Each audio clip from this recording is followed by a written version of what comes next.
Sa Cabuyao, Laguna at nakapila kami. Pangalawa ako sa pila, hindi pa naman bababaan. Magluto muna akong tinulang itlog. Ayan o. 4 na pirasong itlog yan mga idol. Binili ko, luto na, binalatan ko lang. 15 isang itlog. Siyempre, lalagyan natin ng malunggay yan. Masarap kasi sa tinulang na itlog, may malunggay. Tapos yung ating kamatis, sibuyas, saka tanlad. Wala nang luya kasi mahal eh. Tanlad lang, okay na. Masarap naman sa tinula. So nagpakulo lang ako ng tubig. Yung tubig na pinakulo ko, pinaghugasan ng bigas mga idol. Papait ako sa inyo. Idol, papakuloyin lang natin yung tubig na pinaghugasan ng bigas. Yan yung gagawin natin sabaw sa ating tinulang itlog. Natin yung tanglad sa ating kumukulong tubig. Para sa ating tinulang itlog. Siyempre lalagay natin yung sibuyas sa kamatis dyan mga idol. Idol, buhos mo nga yung kamatis sa sibuyas. At nahirapan si idol. Ayan, nagpaalalay na nga tayo kay partner ko. Dalawa nga pala kaming bumiyahe ngayon dito sa Cabuyao, Laguna. Timaho, siya na nagbuhos ng kamatis at sibuyas. Lagyan mo na yung ating 4 na itlog. At nahirapan si idol maglagay. Nagpaalalay tayo kay partner ko. 10-wheeler kami ngayon. Dahan-dahan mo lang idol. Ayan, tinulang itlog po yan. Huwag mong ibagsak, baka mabasag. Ayun o. 1, 2, 3. Nauna na pala isa? Oo, nauna na isa. Oo, lagawa ka mo yung kutsara idol.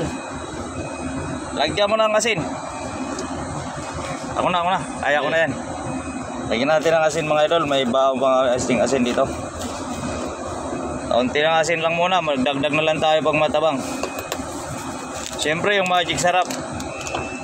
Hindi mawawala yan. At idol, liyaro mo nga. May laman pa ba yan? Hindi na doon. O ito. Ayan na isa. Ayan sa basura. Iubos mo na yan. Medyo dumikit lang yan at matagal na hindi nagamit. So, nahirapan pa si idol mag ano. Buka, lakihan mo ng buka. Mahilig kasi sa malaking buka to eh. Agoy. Ayan, okay na. Okay na. Meron bang? Meron pa natin ako konti. Todo mo na yan at nanigas na yung ating magic sarap. Dagdag na lang tayo mamaya mga idol ng asin kung ano. Kaunting asin pa baka matabang para mamaya kung ano. Yan. Tayo lang natin humulo at ilalagay natin yung ating malunggay. Mga idol, kulo na nga yung tubig natin. Ilagay na natin yung malunggay. At si partner Timaho na rin ang pinaglagay ko. Siya nang pinalagay ko ng ating malunggay. Salamat pala dun sa may-ari ng malunggay. Sa gilid-gilid lang ng daan.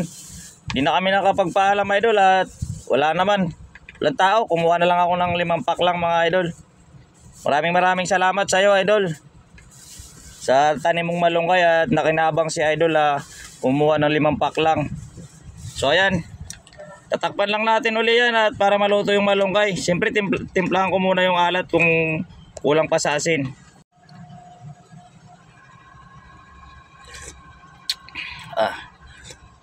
Matabang ng kaunti natin ng asin. So ayan, dinagdagan ko ng asin mga idol ko. At medyo matabang. So okay na yan. Takpan lang natin para maluto yung malunggay na ilagay natin sa ating tinulang 4 na itlog yan mga idol. Ayan ang diskarte mga idol. Kung gusto nyo may sabaw, hindi na kayo manghingi ng sabaw. Sabawan nyo yung itlog, tinula.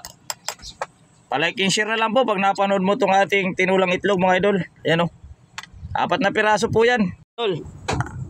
Mga ka-driver, kain po muna. Kain kanin. Par, kutsara par. Ulam namin is tinulang itlog na manok. May malunggay at saka may tanlad. Ano? 4 na itlog yan, sinabawan natin. Sarap yan idol. Kunin na natin yung 2, tig-2 na kami. Yan. Sabaw to.